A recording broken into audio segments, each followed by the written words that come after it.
Hey guys, welcome back to Father and Son Outdoors New York. Today we're going to do a review video, a quick review on the Umerax Gauntlet 22 caliber PCP Air Rifle. We're also going to show you a modification or two that we did to this rifle and some of the accessories we put on it. So let's get started. This is the Umerax Gauntlet 22 caliber air rifle. It's PCP, so that means that it comes with a tank that you fill with air. Once you fill that tank, it has a number of shots that you can shoot out of it before having to refill it. Originally, this gun shot about 70 shots before needing a new fill, and it was 70 very accurate shots at that.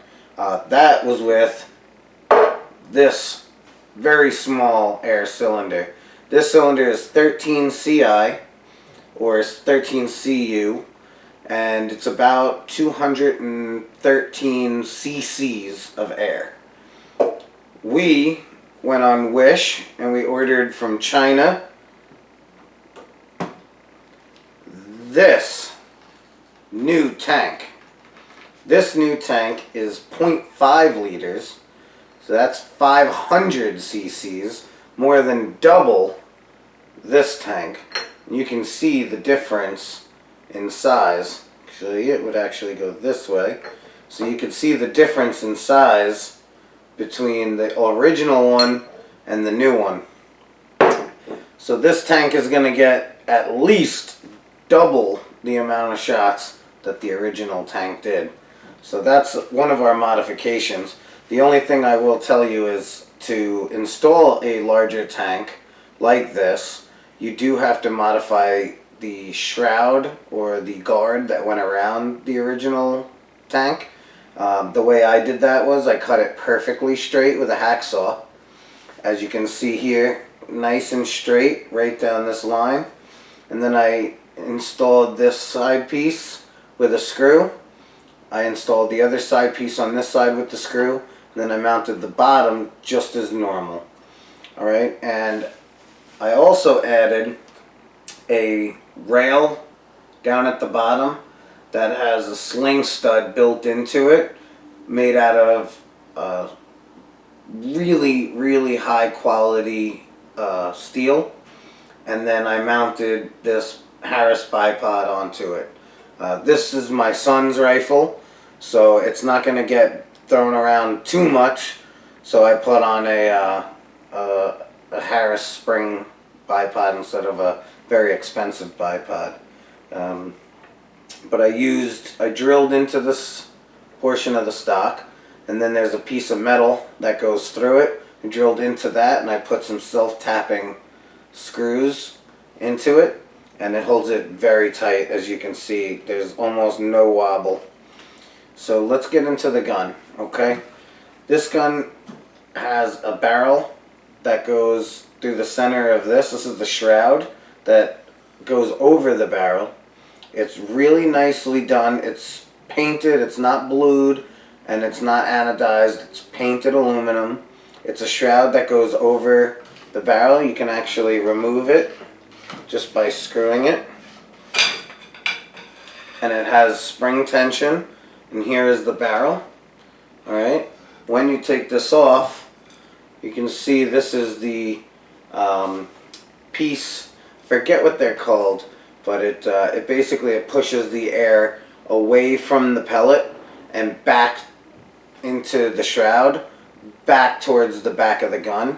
That doesn't do anything for like recoil or anything, since these guns have no recoil, but it does silence the gun pretty well. This gun is by far nowhere near silent.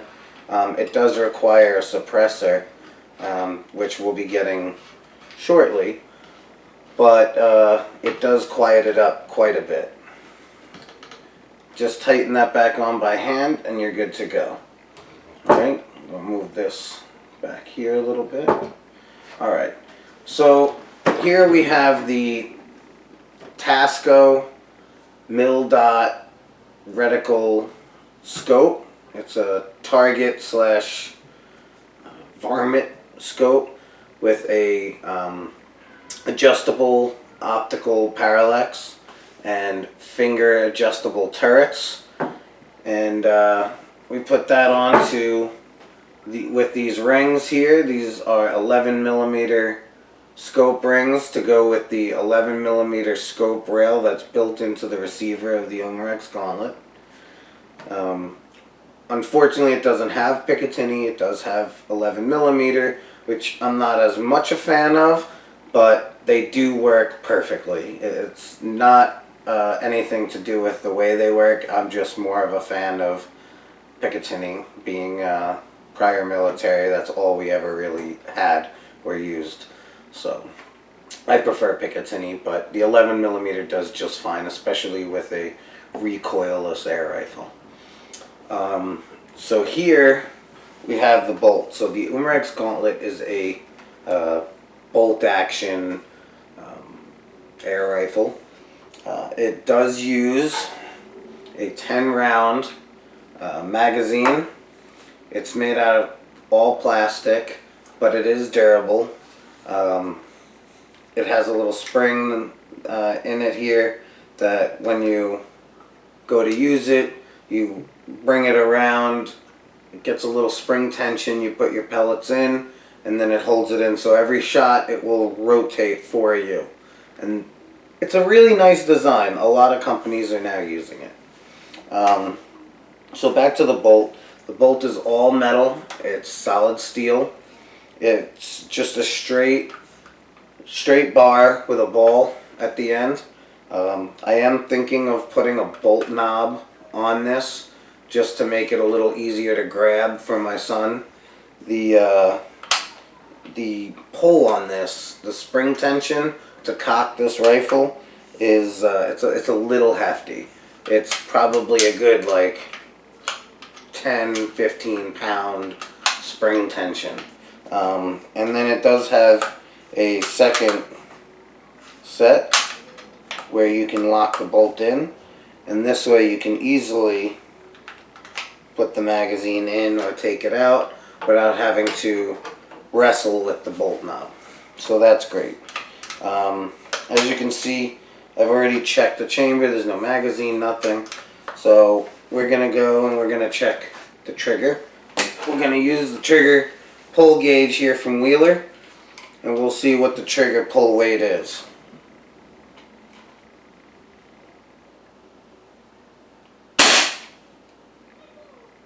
Alright, that is 2.5 pounds, which is actually pretty good. Let's do it one more time.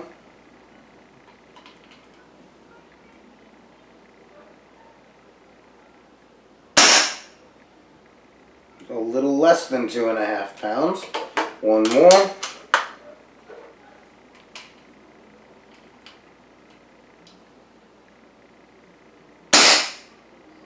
A little less than 2.5 pounds. So it's looking like on average it's about 2.25 pounds, which is really not bad. It's actually a pretty nice trigger. There's a little bit of creep before the trigger goes off, but it's a little sticky, but you can fix that, I'm sure. I haven't messed with it yet, but there is a little bit of creep, but the trigger is pretty nice for what, a $290, $300 gun. It's definitely a great buy. Another cool thing about this rifle that a lot of other guns don't have is on this side here. You have this hole that looks kind of like an old skeleton key. That's basically exactly what it is. It looks like an old skeleton key that goes in here, and it will actually degas the gun. So shoots all the air out of the front of the barrel. This way you don't have to ship it or move it with any air in the tank if you're worried about that. Some people say that keeping air in the tank for long periods of time could, you know, damage the O-rings and all that. I don't really know if that's true or not, but some people like doing that. Some people don't like carrying the gun in their vehicle with air in it.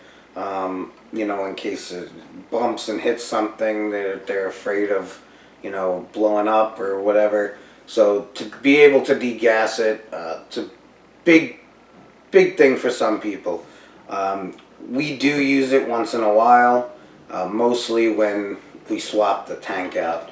You do have to degas the firearm or the air gun to remove all air from the gun, from the cylinder, from the regulator, everything. This is a regulated air rifle, so it does have a regulator, which is amazing for a $300 rifle. So let's go back to the stock now. The stock does have a rubber butt pad. It's a little thin, it's a little hard, but it works. It's not a recoiling rifle.